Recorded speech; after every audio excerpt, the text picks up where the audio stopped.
ఇలాంటి క్రిస్మస్లు వస్తూ పోతూనే ఉంటాయి.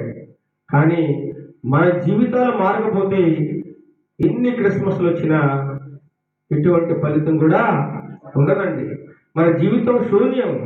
యేసు ప్రభు వారు ఈ లోకానికి వచ్చాడంటే ఒక అర్థం ఉంది. ఏంటి అర్థం? ఆయనకు పరమార్థం ఏంటండి? మన జీవితాన్ని ఒక గమ్యస్థానానికి చేర్చడానికి. ఆ గమ్యస్థానం ఏంటి? నిత్య జీవమైన పరలోక రాజ్యం. అందుకోసమే మనం అందరం కూడా ఈరోజు ప్రపంచమంతా కూడా ఆయన యొక్క జన్మదిన వేడుకను ఎంతో ఘనంగా, ఇంకా మనం చాలా కొద్దిమందిగా కూడుకున్నాం. కొన్ని లక్షల మంది ఇతర దేశాల్లో అయితే అండి కోట్ల రూపాయలు ఖర్చు పెట్టి ఒక పండుగను జరిపించుకుంటా ఉన్నారు. ఎందుకంటే ఆయన ప్రపంచానికే దేవుడు. ప్రపంచానికండి.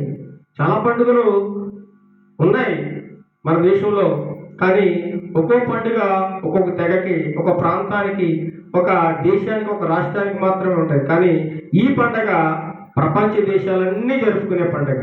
కాబట్టి ప్రార్థన చేసుకుందాము.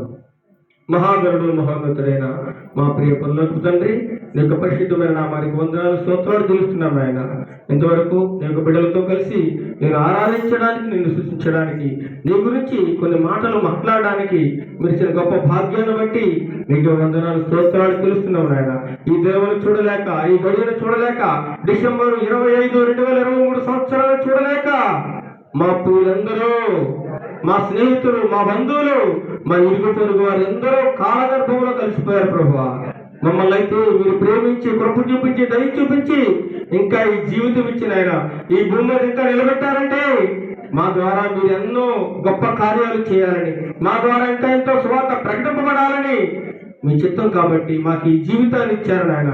ఇప్పుడే నాయన కొంతమంది నాయన సహోదరులు అక్కడ నిలబడి గుంపుగా ఉన్నారు. వారు బైక్ మీద యాక్సిడెంట్ అయితే ఈ యొక్క సమయాన్ని చూడలేకుండా వాళ్ళు వెళ్ళిపోయారని మేము భావిస్తూ ఉన్నాం. నాయన ఈ జీవితాన్ని ఇచ్చినందుకు వందనాలు స్తోత్రాలు తెలుస్తూ ఇక్కడ కూడి ఉన్న బిడ్డలందరినీ దీవించండి, ఆశీర్వదించండి, సంపూర్ణ రక్షణ దయచేయమని, ఘనత మహిమ ప్రభావాలు మీరే పొందుకోమని నజరేయుడైన యేసుక్రీస్తు నామములో ఈ మనవులని అడిగి వేడుకుంటున్నాం తండ్రి. ఆమేన్, ఆమేన్. అందరికీ వందనాలు.